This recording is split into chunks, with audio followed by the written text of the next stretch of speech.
अस्सलाम वालेकुम students, my name is Sufiyan Ikram और आज हम आईसीएस कंप्यूटर साइंस पार्ट 1 के एक नए लेक्चर में मौजूद हैं। तो स्टूडेंट्स, आज का लेक्चर बहुत ज़्यादा इंटरेस्टिंग होने वाला है। क्योंकि आज हम बहुत सारी ऐसी डिवाइसेस के बारे में पढ़ने वाले हैं जिनको हम डेली रूटीन में इस्तेमाल करते हैं, और लेकिन उन तमाम डिवाइसेस के मुकम्मल फंक्शनैलिटीज़ का हमें ज़्यादा नॉलेज नहीं होता, जिसकी वजह से हम उनसे मुकम्मल फ़ायदा हासिल नहीं कर पाते, और उन डिवाइसेस के क्या नुकसान हैं, क्या फ़ायदे हैं, उनके बारे में भी हम डिटेल में डिस्कशन करने वाले हैं।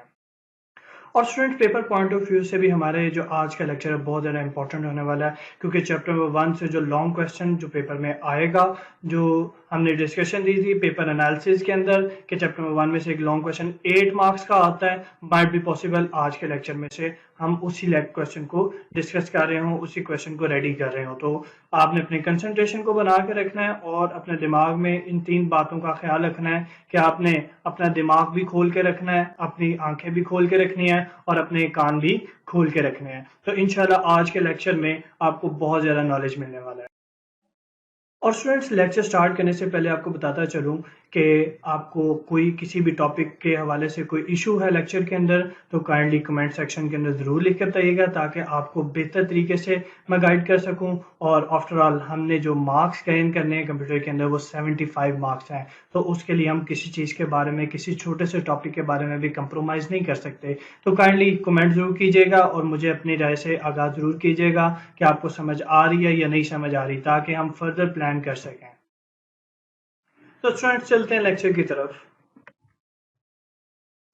आज हमारे पास सबसे पहले डिस्कस करने के लिए हैं इनपुट डिवाइसेस। इनपुट डिवाइसेस उन तमाम डिवाइसेस को कहते हैं जो कि कंप्यूटर के आउटसाइड से डाटा को कंप्यूटर के अंदर इनपुट करने के लिए इस्तेमाल की जाती है। बहुत सारी डिफरेंट नेचर्स की, डिफरेंट तरह की डिवाइसेस हमारे पास मौजूद हैं। क्यों? क्योंकि हमारे पास जो इनपुट करने के लिए डाटा वो बहुत सारी नेचर्स का है। जैसे हमारे पास टेक्सचुअल डाटा है, जैसे हमारे पास वीडियो डाटा है, वॉइस डाटा है। तो हमारे पास जितनी नेचर का डाटा है, हमारे पास डिफरेंट इंस्ट्रक्शंस हैं जो कि हमने इनपुट करनी होती हैं। तो जितनी ज्यादा नेचर्स का डाटा है, उतनी ज्यादा हमारे पास इनपुट डिवाइसेस मौजूद हैं। इन डिवाइसेस में हमारे पास keyboard, pointing devices, source identity devices आ जाते हैं।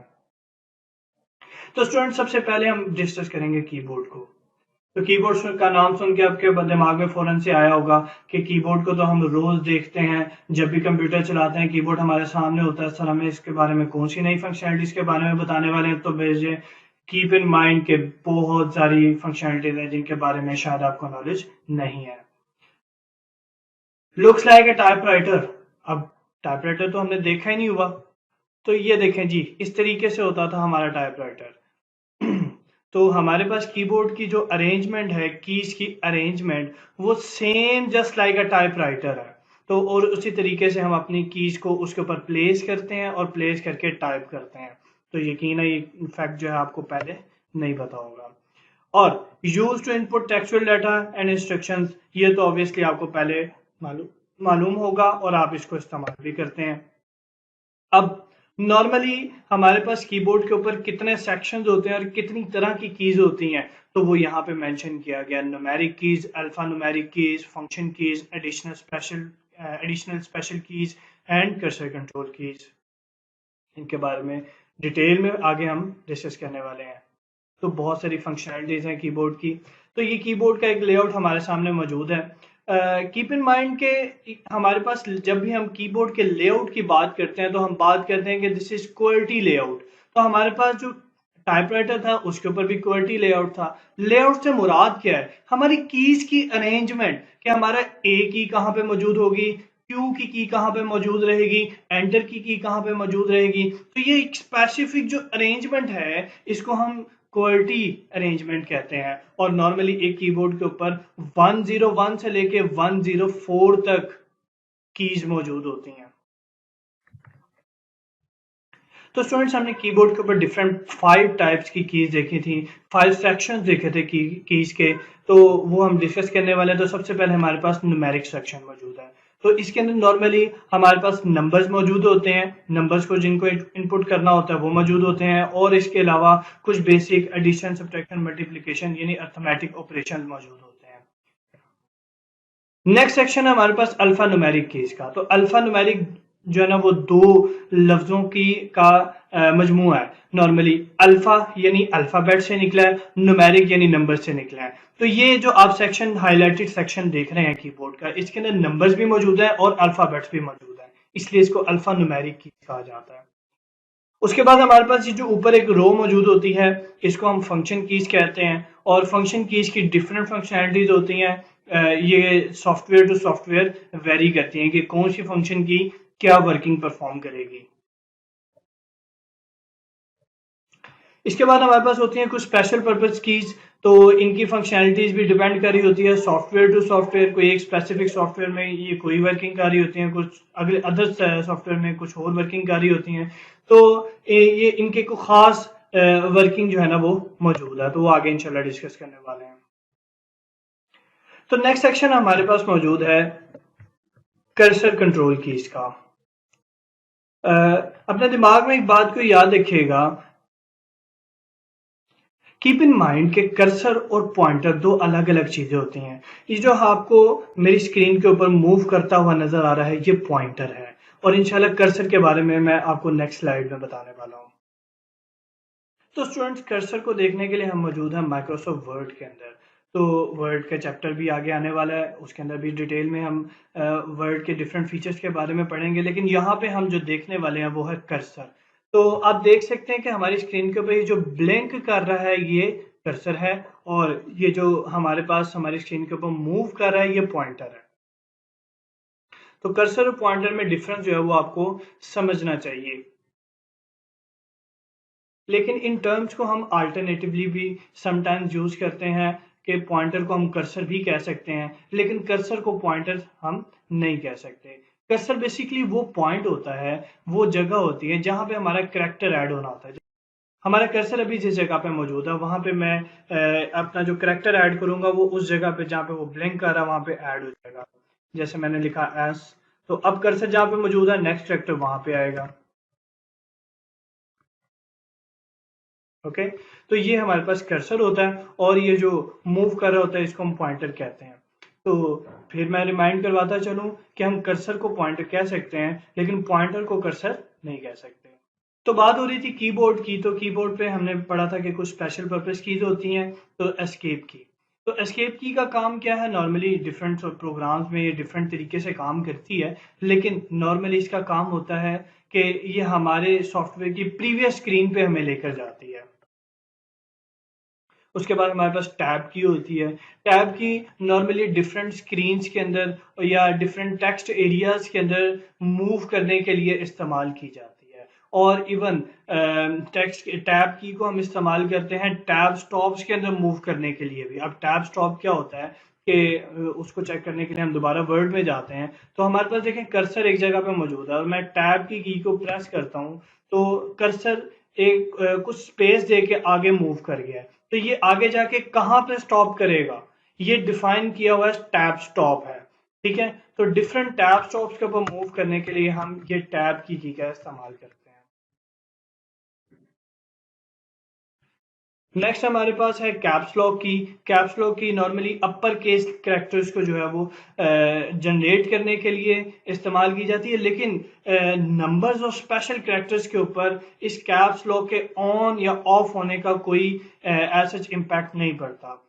कैरेक्टर्स के ऊपर पड़ता है। जब कैप्स लॉक ऑन होता है तो कैरेक्टर्स अपर केस यानी जिसको हम आसान अल्फाज में बड़ी एबीसी कहते हैं, उनके अंदर कैरेक्टर्स डेवलप होते हैं और प्रोड्यूस होते हैं। और अगर जब ये कैप्स लॉक ऑफ होता है तो नॉर्मल स्मॉल एबीसी के अंदर हमारे जो कैरेक्टर्स हैं वो प्रोड्यूस हो रहे होते हैं।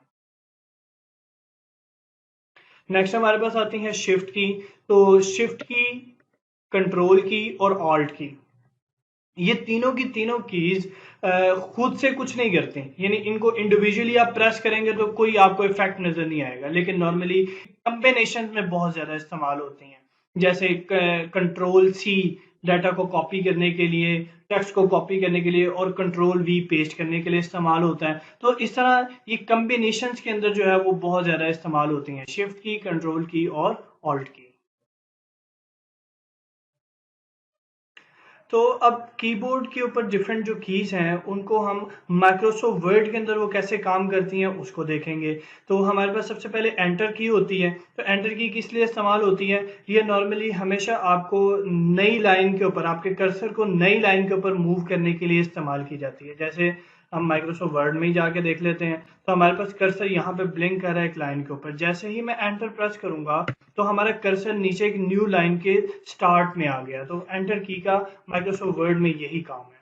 इसी तरीके से हमारे पास होती है बैक स्पेस और डिलीट की। ये दो डिफरेंट कीज के नेम्स हैं, बैक स्पेस की और डिलीट की। नॉर्मली करती ये दोनों एक ही काम है। ये किसी करैक्टर को या नंबर ऑफ करैक्टर्स को रिमूव करने के लिए डॉक्यूमेंट से इस्तेमाल की जाती है। लेकिन डिफरेंस क्या है कि हमारे पास कर्सर जहां पे मौजूद है जिस पोजीशन पे, तो उसकी बैक साइड से यानी लेफ्ट साइड से अगर आपने करैक्टर को रिमूव करना है तो आप बैक स्पेस की दबाएंगे, और अगर उस कर्सर के राइट साइड से आपने किसी करैक्टर को रिमूव करना है तो आप डिलीट का बटन दबाएंगे।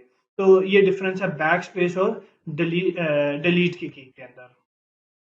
इसी तरीके से हमारे पास कर्सर कंट्रोल कीज हैं जो कि अभी हमने सेक्शन में देखी हैं। तो कर्सर कंट्रोल की हमारे पास हमारे कर्सर को ऊपर नीचे राइट लेफ्ट मूव करने के लिए इस्तेमाल की जाती है। और हमारे पास होम और एंड की मौजूद होती है। और होम की किस लिए इस्तेमाल होती है कि हमारे पास लेट से मैं यहाँ पे एक लाइन लिखता हूँ।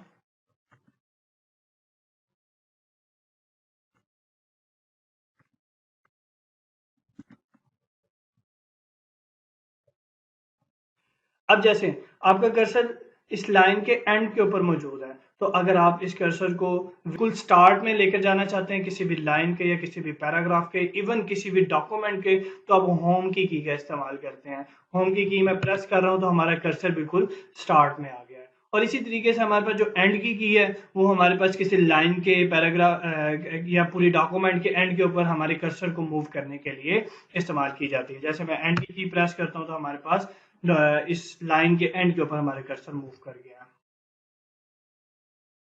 नेक्स्ट हमारे पास है पेज अप और पेज डाउन की। पेज अप और पेज डाउन की हमारे पेज को स्क्रॉल अप और स्क्रॉल डाउन करने के लिए इस्तेमाल की जाती है। प्रिंट स्क्रीन की ये जो है वो हमारी स्क्रीन को प्रिंट करने के लिए, उसका एक स्क्रीनशॉट क्रिएट करने के लिए इस्तेमाल की जाती है। इसी तरह हमारे पास स्क्रॉल लॉक की है। स्क्रॉल लॉक की ऑन की जाती है कि जब हम इसको प्रेस करते हैं और एक लाइट स्क्रॉल लाइट ऑन हो जाती है स्क्रॉल लॉक की, तो हमारा पेज जो है वो हमारे माउस से स्क्रॉल नहीं हो पाता या ऊपर नीचे मूव नहीं कर पाता। और पॉज की हमारे पास किसी भी सॉफ्टवेयर के दौरान किसी भी प्रोसेस को कोई स्पेसिफिक टाइम के लिए स्टॉप करने के लिए और फिर जब चाहें उसको रिज्यूम कर सकें, इस मकसद के लिए इस्तेमाल की जाती है। तो स्टूडेंट्स ये था हमारा कीबोर्ड। उम्मीद है कि आपको कीबोर्ड के बारे में बहुत सारी नई फंक्शनलिटीज़ के बारे में पता चला होगा। अगर मज़ीद फंक्शनलिटीज़ के बारे में जानना चाहते हैं मुझे ज़रूर कमेंट सेक्शन में बताइएगा ताकि मैं आपकी मज़ीद हेल्प कर सकूं। आफ्टर ऑल 75 मार्क्स गेन करने हैं। तो स्टूडेंट्स नेक्स्ट हमारे पास है पॉइंटिंग डिवाइसेस। पॉइंटिंग डिवाइसेस कौन सी डिवाइसेस होती हैं जो हमारी स्क्रीन के ऊपर मौजूद कर्सर यानी एरो को या पॉइंटर जिसे हम कहते हैं उसको मूव करने के लिए, कंट्रोल करने के लिए इस्तेमाल की जाती हैं। और हमें पता होना चाहिए कि उस कर्सर या पॉइंटर से हम बहुत सारी इंस्ट्रक्शंस को इनपुट करते हैं। तो उसमें सबसे पहले हमारे पास माउस होता है, तो दिखता भी माउस की तरह ही है। तो ये होता ही था कि उसको थोड़ी सी पुरानी टेक्नोलॉजी माउस की देखी जाए तो उसके नीचे एक बॉल होता था। अब वो बॉल जब हम अपने माउस को जिस डायरेक्शन में भी मूव करते थे उसके नीचे वो बॉल चूंकि थोड़ा सा माउस से बाहर निकला होता था, एक्सपोज हुआ होता था, तो वो जब सरफेस के साथ रोल ऑन होता था तो उस बॉल की मदद से बहुत सारे इसके अंदर रोलर्स होते थे, वो भी मूव करते थे जो कि पॉइंटर को फर्दर आगे मूव करते थे। तो पहले जो हमारे पास पुराने टेक्नोलॉजी बॉल की माउस की उसके अंदर बॉल का इस्तेमाल किया जाता था। उसके बाद हमारे पास लेजर माउसेज आ गए जिसके अंदर पॉइंटर को मूव करने के लिए सरफेस के ऊपर डिटेक्शन के लिए हमारे पास लेजर की टेक्नोलॉजी इस्तेमाल की जाती है। अब माउस के ऊपर डिफरेंट किस्म के बटन होते हैं, वो डिफरेंट कमांड्स को इनपुट करते हैं। और अगर मैट्रिक को थोड़ा सा रिमाइंड करें तो हमारे पास माउस के 3 इवेंट्स हुआ करते थे, राइट क्लिक, लेफ्ट क्लिक और ड्रैग का इवेंट। तो अब भी माउस के अंदर वो तीनों इवेंट्स मौजूद होते हैं। तो और इसके अलावा स्क्रोलिंग का इवेंट भी जो है वो आजकल लेटेस्ट माउस के अंदर मौजूद है। और इसके अलावा आजकल जो लेटेस्ट माउस आ रहे हैं उनके अंदर इन 2 बटन के अलावा भी काफ़ी सारे बटन मौजूद होते हैं। बहरहाल जिनकी एक एग्जांपल हमारे पास गेमिंग माउसेज होते हैं। गेमिंग माउस अगर आप कभी देखें तो उसके इर्द-गिर्द काफ़ी सारे बटन होते हैं। बहरहाल बेसिक जो माउस होता है उसके ऊपर ये 2 बटन ही मौजूद होते हैं। ओके स्टूडेंट्स, नेक्स्ट डिवाइस है हमारे पास track ball. Track ball mouse की तरह का ही एक डिवाइस थी, लेकिन ट्रैक बॉल इन्वेंट किस लिए किया गया जबकि माउस तो हमारे पास मौजूद था ऑलरेडी। तो ट्रैक बॉल का इन्वेंशन बहुत इंटरेस्टिंग है कि जब हमारे पास हम लैपटॉप्स या ऐसी डिवाइसेस जो कि मूवेबल थी, एक जगह से दूसरी जगह लेके जाई जा सकती थी, ऐसी डिवाइसेस जब हमने इन्वेंट कर ली तो उनके साथ माउस का इस्तेमाल करना हमारे लिए इंतहाई मुश्किल हो गया। क्यों? क्योंकि हमारे पास माउस को चलाने के लिए फ्लैट सरफेस रिक्वायर्ड होती और हर जगह पे जरूरी नहीं था कि हमें फ्लैट सरफेस मिल जाए। तो ट्रैक बॉल इन्वेंट किए गए। तो ट्रैक बॉल के अंदर होता क्या था कि एक बॉल होता था, बिल्कुल उसी तरीके से मूव करता था, रोल करता था। उसके अंदर से रोल करने की मदद से उसके अंदर मौजूद डिफरेंट रोलर्स भी रोल करते थे और पॉइंटर मूव करता था। लेकिन डिफरेंस ये था कि जैसे वो माउस के अंदर बॉल नीचे तो मौजूद था, ट्रैक बॉल के अंदर बॉल ऊपर मौजूद था। और बॉल को रोटेट करने के लिए हम अपने फिंगर्स का, अपने पाम्स का इस्तेमाल करते थे और उसकी मदद से हम अपने पॉइंटर को कंट्रोल करते थे। और इसके ऊपर डिफरेंट किस्म के बटन भी मौजूद होते थे और वो बटन भी बिल्कुल वैसे ही काम करते थे जैसे माउस काम करता था। Okay students, next pointing device पर इंटरेस्टिंग है। हमारे पास अगर लैपटॉप मौजूद है तो हम देखते हैं कि जी, एच और बी, इन 3 कीज के दरमियान एक बटन मौजूद है। बटन नुमा एक डिवाइस मौजूद है। इस डिवाइस को हम कहते हैं पॉइंटिंग स्टिक। ठीक है, और अगर इसको गौर से देखें तो हमारे पास जो डिफरेंट पेंसिल्स की बैक के ऊपर रेजर लगी होती है उसकी तरह की दिखाई देती है। और शायद ही हमने आज तक उसका इस्तेमाल किया और मोस्टली लोगों को इस पॉइंटिंग स्टिक के बारे में पता नहीं होता। तो पॉइंटिंग स्टिक किस लिए इस्तेमाल होती है? नॉर्मली पॉइंटिंग स्टिक भी एक प्रेशर सेंसिटिव डिवाइस है और ये भी हमारे पॉइंटर को स्क्रीन के ऊपर एक जगह से दूसरी जगह मूव करने के लिए, कंट्रोल करने के लिए इस्तेमाल की जाती है। हमारी 4 फिंगर यानी फिंगर के बिल्कुल ऊपर से हम इसको ऑपरेट करते हैं। हम फिंगर को ऊपर रखते हैं और जिस डायरेक्शन में प्रेशर को पुट ऑन करते हैं उसी डायरेक्शन में हमारा पॉइंटर जो है वो मूव करना स्टार्ट कर देता है। और इसको इवेंट्स को क्रिएट करने के लिए हमारे पास इसके बटन्स होते हैं। जैसे माउस के 2 बटन्स हैं, हमने ट्रैक बॉल के ऊपर बटन्स देखे हैं, इसके लिए भी बटन्स होते हैं। और वो बटन्स कहाँ पे होते हैं? वो लैपटॉप के ऊपर स्पेस बार के बिल्कुल नीचे मौजूद होते हैं, जो कि इसके इवेंट्स को क्रिएट करते हैं। ओके नेक्स्ट है जॉयस्टिक। जॉयस्टिक आप में से वो बच्चे जो कि गेम्स बहुत ज़्यादा खेलते हैं जॉयस्टिक को बड़े अच्छे तरीके से जानते हैं। दिखती कैसी है? पिक्चर आपके सामने मौजूद है। तो होता थोड़ी सी डिस्क्रिप्शन इसकी इस तरह है। Consist of a vertical handle like a gear shift lever. आपकी गाड़ी में जो गियर्स को मूव करने के लिए जो लीवर होता है उसकी तरह का एक लीवर दरमियान में माउंट हुआ होता है। माउंट का मतलब होता है लगे होना। तो दरमियान में माउंट हुआ होता है और इसी तरीके से बटन साइडों पे मौजूद होते हैं। तो इसकी खूबी ये होती है कि लीवर जिस डायरेक्शन में मूव करता है उसी डायरेक्शन में हमारा पॉइंटर भी मूव करना स्टार्ट कर देता है। तो अगर बाकियों से इसको डिफरेंशिएट किया जाए तो इसका एक सबसे बड़ा डिफरेंस ये है कि हमारा लीवर जिस डायरेक्शन में मूव करता है और वो उसी डायरेक्शन में अगर मूव किया रहे तो हमारा पॉइंटर उस डायरेक्शन में मूव करता रहेगा अनटिल अनलेस हमारा वो लीवर जो है वो वापस अपनी स्टिल पोजीशन के ऊपर ना आ जाए। इसी तरह हमारे पास इसकी गेम्स के अलावा कंप्यूटर डिजाइन वगैरह बनाने के लिए भी जॉयस्टिक का इस्तेमाल किया जाता है। नेक्स्ट पॉइंटिंग डिवाइस है हमारे पास टच पैड। तो टच पैड एक फ्लैट सरफेस होती है। नॉर्मली लैपटॉप्स के अंदर अब हमारे पास पहले ट्रैक बॉल था तो अब टच पैड मौजूद होता है। तो टच पैड के अंदर डिफरेंस ये है कि हम अपनी फिंगर को उसके ऊपर मूव करते हैं जिसकी वजह से जो पॉइंटर है वो मूव कर रहा होता है और हम उसके ऊपर फिंगर को एक मरतबा उठा के फिर प्रेस करते हैं। तो इस प्रोसेस को हम टैप का प्रोसेस कहते हैं और टैब के प्रोसेस से भी हम किसी क्लिक इवेंट को ट्रिगर कर सकते हैं। और इसके अलावा बटन भी मौजूद होते हैं नीचे। जैसे यहाँ पे पिक्चर के अंदर ये नीचे 2 बटन्स डिस्प्ले हो रहे हैं और ऊपर हमारे पास सरफेस एरिया है जिसके ऊपर हम अपने फिंगर को मूव करते हैं। ये भी ज्यादातर पोर्टेबल कंप्यूटर्स में होता है। उसके बाद नेक्स्ट हमारे पास डिवाइस है लाइट पेन। लाइट पेन एक ऐसी डिवाइस है जो कि स्टाइलस की तरह, पेन की तरह की नजर आती है। लेकिन ये एक लाइट सेंसिटिव डिवाइस होती है, एक वायर के थ्रू कंप्यूटर के साथ जुड़ी होती है, और हम अपने पेन को स्क्रीन के ऊपर जिस जगह पे हमने कोई इंस्ट्रक्शन इनपुट करनी है उस जगह पे ले जाते हैं और एक बटन को प्रेस करते हैं, तो हमारी इंस्ट्रक्शन जो है वो कंप्यूटर के अंदर इनपुट हो जाती हैं। तरह के पेन को जो है वो इंजीनियर्स, इलस्ट्रेटर्स और ग्राफिक डिजाइनर्स बहुत ज़्यादा इस्तेमाल करते हैं। इलस्ट्रेटर कहते हैं कि कंप्यूटर के अंदर ग्राफिक को जनरेट करने के प्रोसेस को, जिस तरह लोगोज बनते हैं।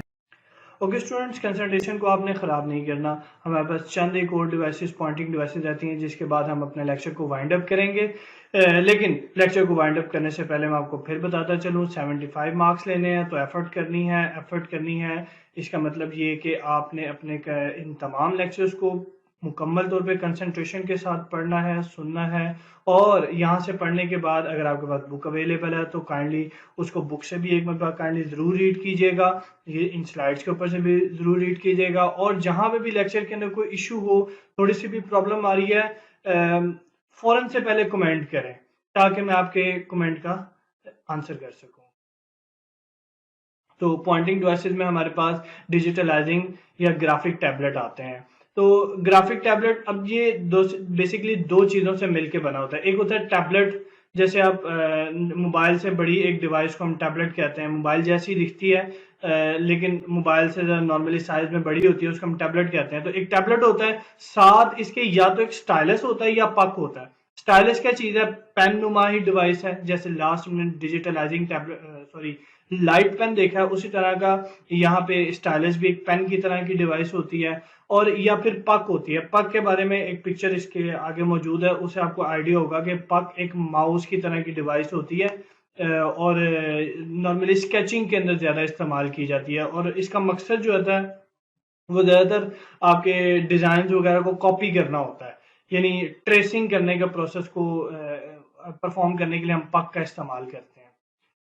तो ये इन दो चीज़ों से मिलके बना होता है। ये देखें जी, ये पक है हमारे पास, इसके आगे एक प्लास्टिक एक्सपोज सरफेस एरिया है, इसके अंदर एक क्रॉस बना हुआ है। अब ये क्रॉस जो है ना, वो एक पॉइंट को, ये क्रॉस जहाँ पे इंटरसेक्ट कर रहा है, ये एक स्पेसिफिक पॉइंट को जो है वो पॉइंट कर रहा होता है, या किसी एक स्पेसिफिक जगह को पॉइंट कर रहा होता है, और इसकी मदद से हम डिफरेंट मैप्स वगैरह को कॉपी करते हैं। आगे हमारे पास आता है इसके यूसेजेस बता रहा है, वो कहता है use in design and engineering.